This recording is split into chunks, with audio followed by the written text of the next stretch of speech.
Hello, my name is Jabari Hinton. I'm a junior food science major at Alabama A&M University, um, and this is for meat science class, and this is my presentation on cooking methods for meat products. Just going through the agenda really fast. I'll start with the history of cooking, why we cook, cuts of meat, the methods themselves, conclusion, and round out with some references.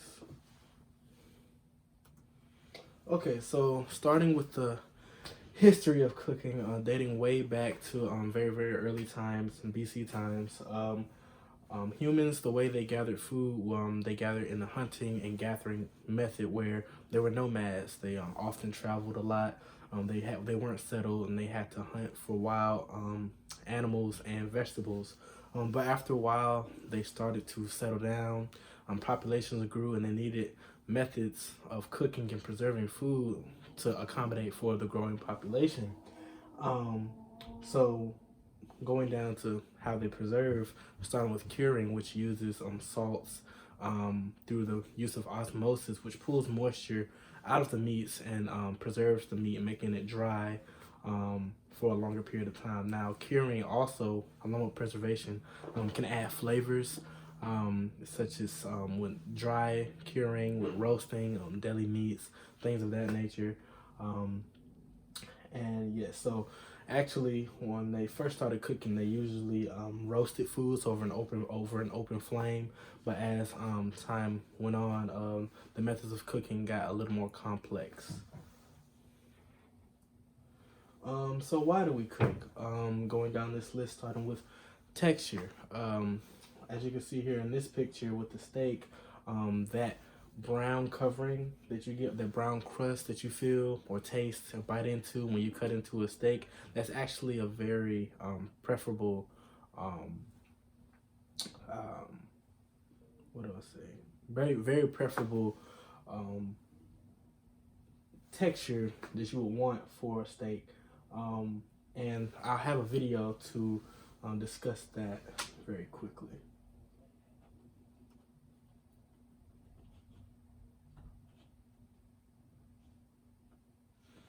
Imagine you're cooking a steak, or if you're a vegetarian, a bean-based patty. The amino acids in the steak react with sugary compounds and create a bunch of intermediate compounds. The structure of these products get rearranged and you end up with other compounds.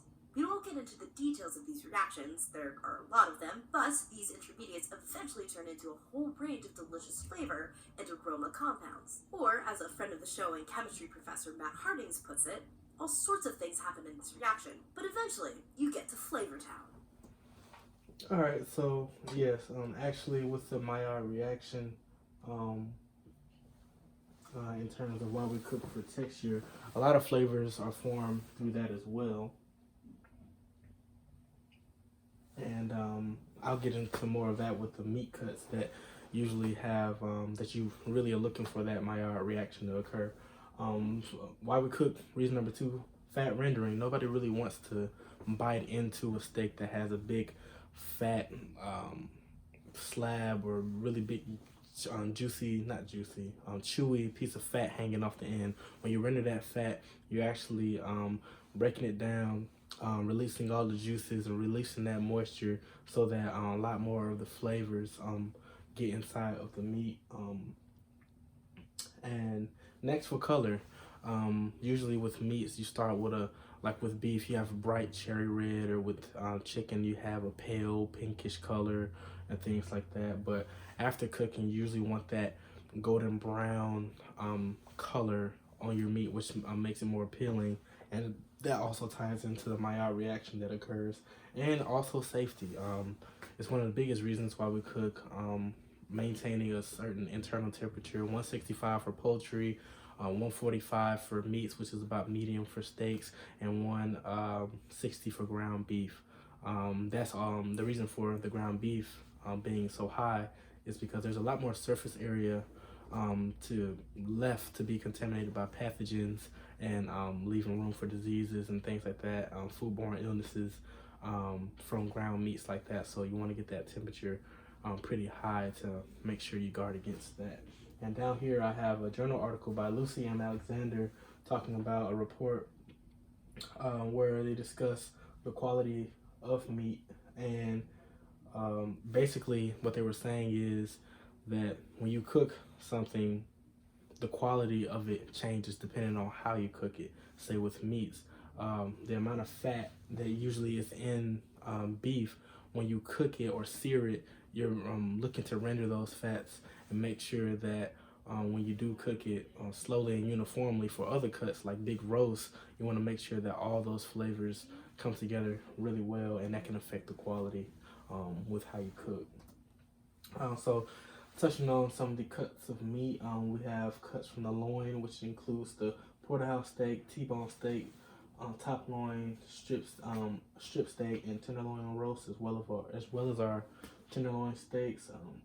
We have our chuck, which usually can be ground or roasted, which has a chuck roast, pot roast, chuck steak, shoulder top steak, tip steak, ribs. That's where usually a lot more money is involved. Where we have our rib roast, rib steak or rib eye, and our short ribs or baby back ribs. Um, Going down into the round where mainly roasting occurs or braising. Well, I'll get into that a little later. Um, and stewing. A lot of that happens with those cuts when you chop it down into cube beef. Yes, so I'll go into the methods. So, starting with grilling, which is one of the most popular forms of cooking. Grilling involves cooking food on a rack over a heat source, usually with a charcoal fire or ceramic briquettes heated by gas flames. So, when you're cooking meat with this method, you want to make sure that the gas or the heat on the grill is really high. You want to get a nice color on that meat and on the steaks when you put it. It makes contact with the grate.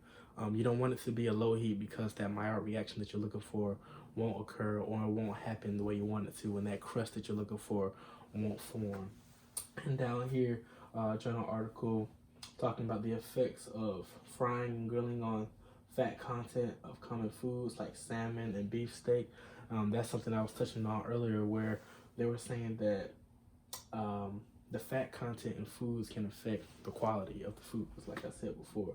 But when you cook, say with salmon and beef like that, and outside of frying, which I'll get into later, there's a lot of fat already in there. So the way you cook it can bring out those flavors within the fat, which necessarily you don't need to put back in like with frying. There's a lot that's already in there that you're just trying to capture and bring out with the cooking process. And with grilling, you can really taste that when you let it sit, because a lot of juices are already in there, so you don't want to overcook it and squeeze all those juices out, because that's where a lot of the flavor can be lost and moisture. Moving on to roasting, a dry heat method of cooking where hot air from an oven, open flame, or other heat sources surround the food, cooking it evenly on each side. Usually this happens with roast or with turkeys or chickens in the ovens. Now, with this cooking method, it's usually with a bigger piece of meat or cut of meat, usually maybe a whole chicken or a whole turkey that you put in the oven. You want to make sure that with these cuts of meat, especially with poultry, that you're keeping it moist.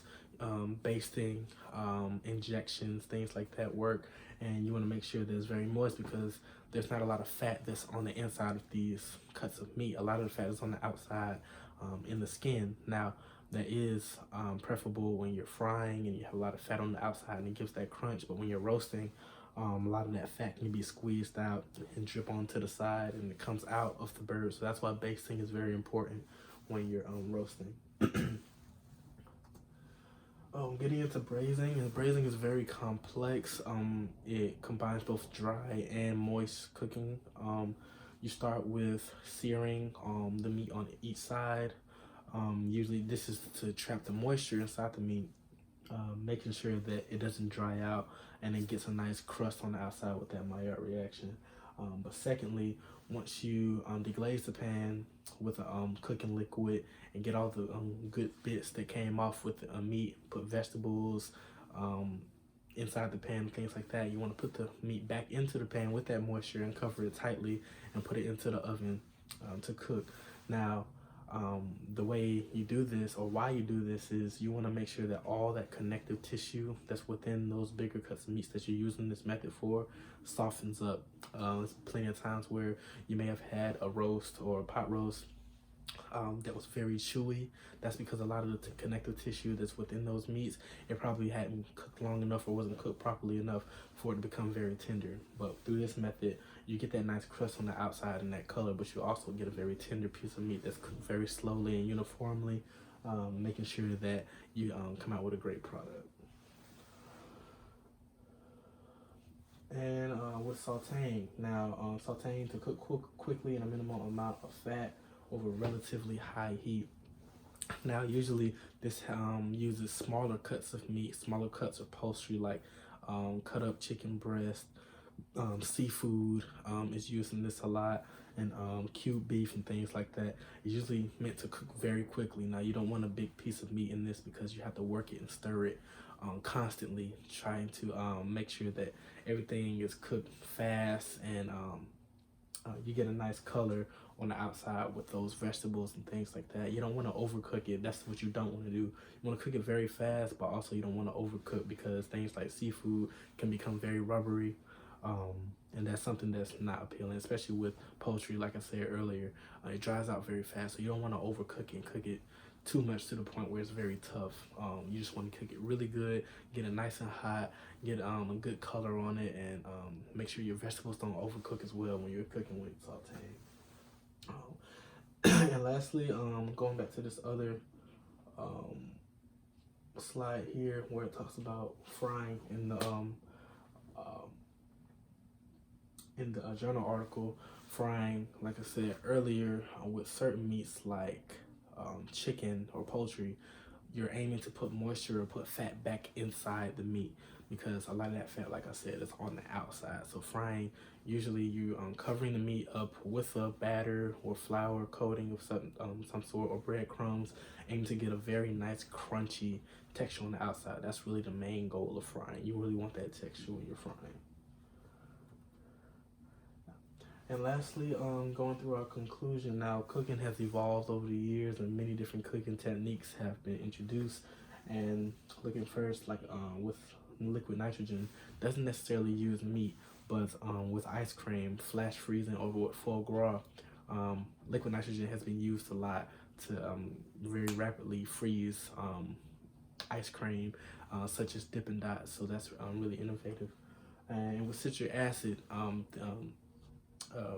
the way ceviche is prepared with seafood, the citric acid actually denatures the proteins within the seafood and actually cooks the food, without the use of any heat. So that's very interesting as well. And lastly, caveman style is a very innovative way to cook very thick slices of meat, but in a very primitive way, where the meat is actually laid directly on the coals when you cook. So you get a nice char or burnt texture on it, which is preferred by some people, but this is something that a lot of people are doing now. And it's a great way to cook very quickly for a large group of people when you don't want to wait for the grill or the grates to get hot. As long as the coals are hot, you put the meat right on there, you get a nice color. So that's about it for my presentation. Thank you for listening, and have a great one.